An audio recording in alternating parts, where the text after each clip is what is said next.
Today we're going to cancel everybody involved in making this happen on Twitter. Yesterday, Kaepernick was trending, and Twitter provided this explanation, or context, they would say, for the trend. They said, as Tom Brady makes his way to another Super Bowl, some football fans are pointing out that the quarterback's politics, i.e. his friendship with Donald Trump, haven't derailed his career in the way that Colin Kaepernick's peaceful protest of police violence did, arguably leading to his exit from the NFL. Okay, now just to give additional context to Twitter's context, the people making that claim are not football fans. A football fan knows that comparing Colin Kaepernick to Tom Brady is like, well, it's like comparing Colin Kaepernick to Tom Brady. There's no analogy I can draw that would be more absurd than that. And as if to illustrate my point that the people making this comparison cannot really be football fans, here's a woman called Samantha Polino, and she says in her bio that she dances on Broadway, and she also gives her pronouns. Now, I don't want to stereotype, but my immediate assumption would be that Samantha, the Broadway dancer with pronouns in her bio, probably isn't a football expert, I would guess. And my suspicions are potentially confirmed by this. She says, quote, as we approach another Tom Brady Super Bowl, let's remember he's friends with Trump and has endorsed Republicans and their policies, while one of the greatest quarterbacks of our generation, Colin Kaepernick, had his career derailed for kneeling during the anthem. Hashtag hypocrisy. Samantha, you're not doing your gender any favors with statements like that. One of the greatest quarterbacks of our generation, Colin Kaepernick. This is true in the same sense that Pete Davidson is one of our greatest thespians, and Eric Swalwell is our greatest statesman. Which is to say, it's not true in any sense at all.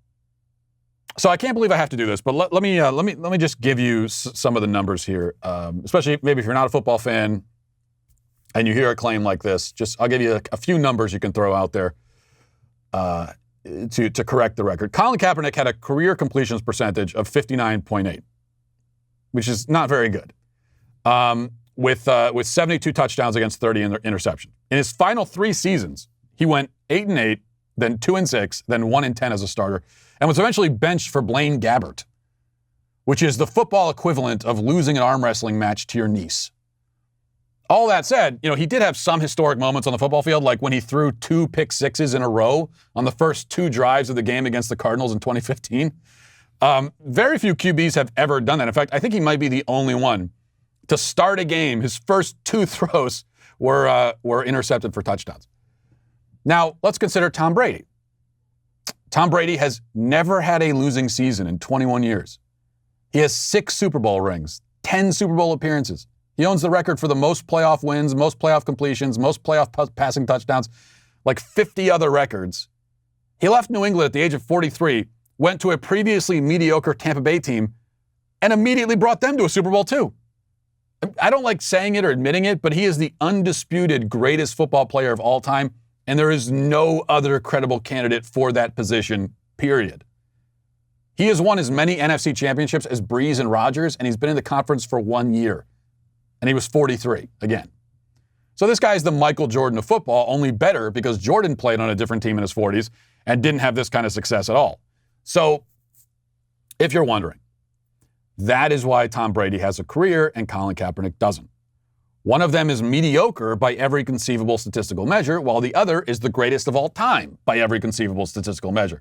Just a slight difference. A slight difference between greatest of all time and not very good.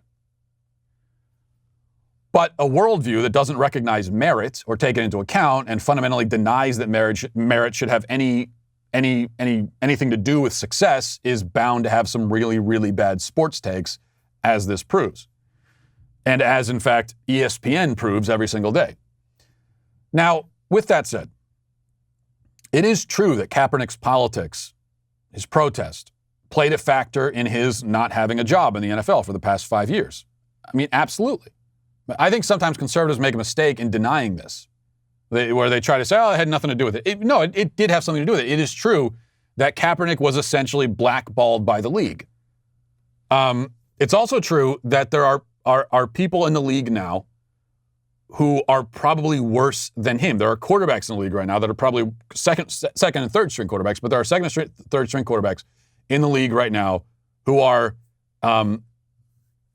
not much better than him, possibly worse. But he still deserved it.